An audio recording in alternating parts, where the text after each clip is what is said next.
सिंध जी इक़्तिसादी तरक़ी जे हवाले सां जेके मुख़्तलिफ़ मनसूबा जन जे बारे में उहो थियो आहे, छाकाणि हिन भेरे असांखे काफ़ी तेज़ी नज़र अचे थी। जीअं ई हुकूमत साज़ी जो अमल थियो आहे, इहे मुख़्तलिफ़ मनसूबनि ते जेको आहे हिकु तरफ़ पंहिंजो सिंध हुकूमत पंहिंजा मनसूबा बि ठाहे पई, त ॿिए तरफ़ जेको आहे वफ़ाक़ सां जेके मामला आहिनि उन्हनि ते बि जेका आहे गुफ़्तगू करण लाइ उहा पंहिंजो केस जेको आहे तयारु करे पई। हिकिड़ो अहम इजलास थियो आहे वॾे वज़ीर जी सदारत में, जंहिंमें ट्रांसपोर्ट, माइंस एंड मिनरल, आबपाशी ऐं तवानाई जे खाते जे वज़ीरनि जेका उहा शिरकत कई आहे। उन इजलास में वफ़ाक़ सां जेको आहे जेके तवानाई सां लाॻापियल जेके सोलर ऐं विंड जा जेके मनसूबा आहिनि, 26 हिकिड़ा आहिनि, 19 ॿिया आहिनि, यानी टोटल जेकॾहिं ॻणिजे त इहे 36 मनसूबा जेके आहिनि, बल्कि 46 मनसूबा जेके आहिनि उहे उन्हनि जे तकमील जे लाइ वफ़ाक़ सां हिकु ॻाल्हाइण लाइ हिकिड़ो तयारु कयो वियो आहे,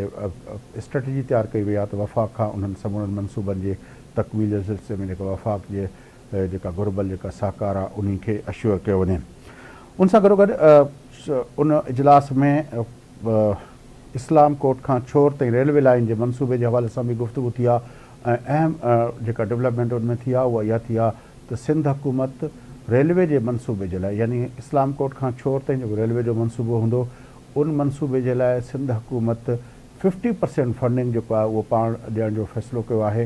इहा तमामु अहम डेवलपमेंट आहे, छाकाणि त रेलवे जो मनसूबो बेसिकली त उहो पंहिंजो वफ़ाक़ी खातो आहे रेलवे जो, पर रेलवे जी लाइन विछाई वेंदी, उन जे लाइ जेको आहे सिंध हुकूमत पाण जेका आहे 50% फंडिंग ॾींदी। 50% फंडिंग वफ़ाक़ी हुकूमत ॾींदी या उहा कंहिं ॿाहिरियुनि हुकूमतुनि खां वरिती वेंदी, उन बाबति का तफ़सील ईंदड़ ॾींहंनि में शायदि कुझु डिस्क्लोज़ थियनि। बहरहाल उहो मनसूबो जेको आहे ॾाढो अहम मनसूबो आहे, छाकाणि त थर जो कोयले मां हेल ताईं जेका बि पंहिंजो बिजली तयारु पई थिए उहा थर जे अंदरि ई जेके प्लांट लॻल आहिनि उन्हनि मां थिए पई।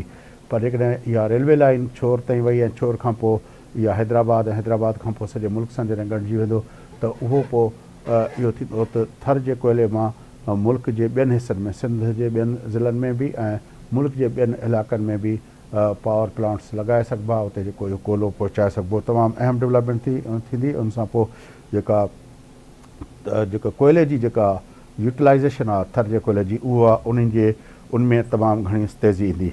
उन सां गॾोगॾु उन इजलास में जेको आहे जेको ॿियो अहम शोबो जंहिं ते गुफ़्तगू कई वई उहो शोबो हुयो कॉर्पोरेट फार्मिंग जो। ज़राअत जे वज़ीर जेको आहे उनमें शिरकत कई ऐं उनखे चयो वियो त कॉर्पोरेट फार्मिंग जे हवाले सां मनसूबा ठाहिया वञनि ताकी सिंध जे अंदरि जेका कॉर्पोरेट फार्मिंग जे वसीले जेको आहे उहा ज़राअत खे तरक़ी ॾियारे सघिजे। उन सां गॾोगॾु इहो चयो वियो त उन्हनि मनसूबनि जे लाइ जेका टेक्नोलॉजी आहे उहा असां कंहिं दोस्त मुल्क खां उहा टेक्नोलॉजी वरिती वेंदी। उन सां गॾोगॾु इहो कयो वियो त उते जेको आहे तस्दीक थियल ॿिज ऐं ॿिया जेके इनपुट्स आहिनि उन्हनि जी जेका फ़राहमी खे यकीन बणाइण लाइ ज़राअत खाते खे हंगामी बुनियादनि ते पॉलिसी जोड़ण जूं हिदायतूं बि कयूं वॾे वज़ीर जे पारां।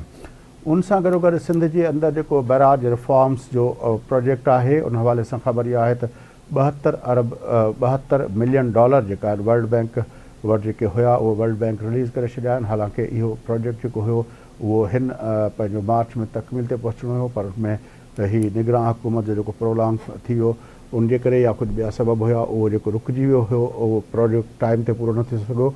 पर पोइ बि वर्ल्ड बैंक उहे पैसा रिलीज़ करे छॾिया आहिनि ऐं हाणे इन प्रोजेक्ट ते तेज़ी ईंदी। त ज़राअत सां, आबपाशी सां, तवानाई सां लाॻापियल मनसूबनि ते जेका आहे उहा सिंध हुकूमत जो इहो अहम इजलास थियो आहे, जंहिंमें सिंध जे वॾे वज़ीर सैयद मुराद अली शाह जी सदारत कई आहे, जंहिंमें ट्रांसपोर्ट जे वज़ीर शरीरना मेमन साहब, तोड़े माइंस एंड मिनरल जे वज़ीर सैयद सरदार अली शाह, उनखां सवाइ आबपाशी जे वज़ीर जनाब जाम ख़ान छोरो साहब ऐं ॿियनि जेको खातनि जा वज़ीरनि जेको आहे उहा शिरकत कई आहे।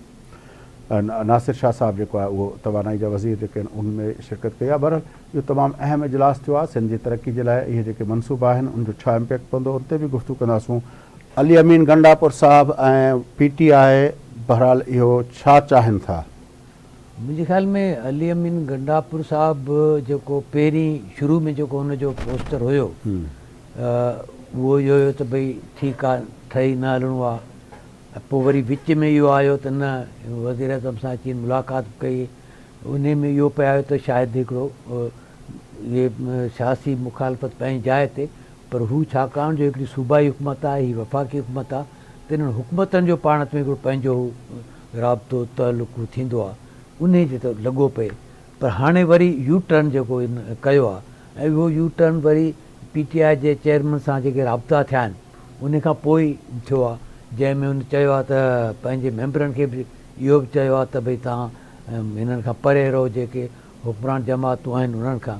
इहो ईअं आहे जो कंहिं ज़माने में ही जेके मुंहिंजे ख़्याल में जमीयत तुलबा वारनि जो हिननि जो त लाहौर यूनिवर्सिटी में शायदि कराची में कयो, जो चयूं छोकिरियुनि जे जॻह ते उन्हनि खां छोकिरनि खां 4 फुट फ़ासिले ते बीहनि, त हीअ जहिड़ो करो इहो ई चयो आहे हिननि खां जेको 4-4 फुट परे थी बीहो। त हिकिड़ी अजीब हिकिड़ी आहे त भई असेंबली जा मेंबर आहिनि, माण्हू आहिनि, अचनि था, तव्हां पंहिंजो मौक़िफ़ ॾियो, हू पंहिंजो मौक़िफ़ था ॾियनि। त माॻे इहो त हिकिड़ो तव्हां सोशल इंटरेक्शन बि ख़तमु कयो, पॉलिटिकल इंटरेक्शन बि ख़तमु कयो, पोइ त पॉलिटिक्स ई ख़तमु थी वई न।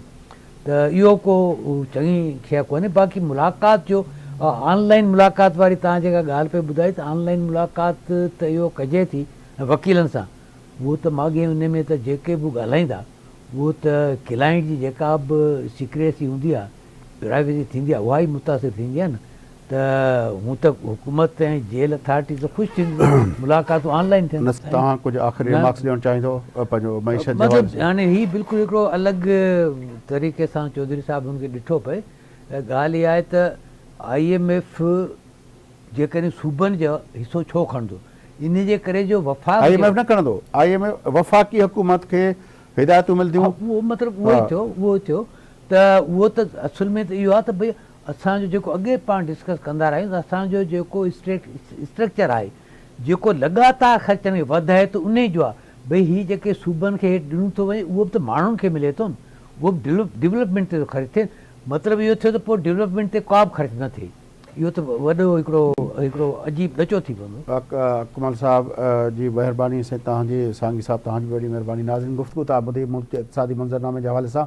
मार्च जो महीनो आहे, पर बजट जी तयारी शुरू थी वियूं आहिनि, ऐं ज़ाहिर आहे मईशत सां लाॻापियल, ज़राअत सां लाॻापियल, सनत सां लाॻापियल, टैक्स सां लाॻापियल, एक्सपोर्ट सां लाॻापियल, इम्पोर्ट सां लाॻापियल जेके इशूज़ हूंदा ईंदड़ प्रोग्रामनि में उन्हनि सां तफ़सील ते गुफ़्तगू थींदी रहंदी, ऐं उन्हनि शोबनि जा जेके एक्सपर्ट्स आहिनि उन जा व्यू पॉइंट तव्हां ताईं पहुचाईंदासीं।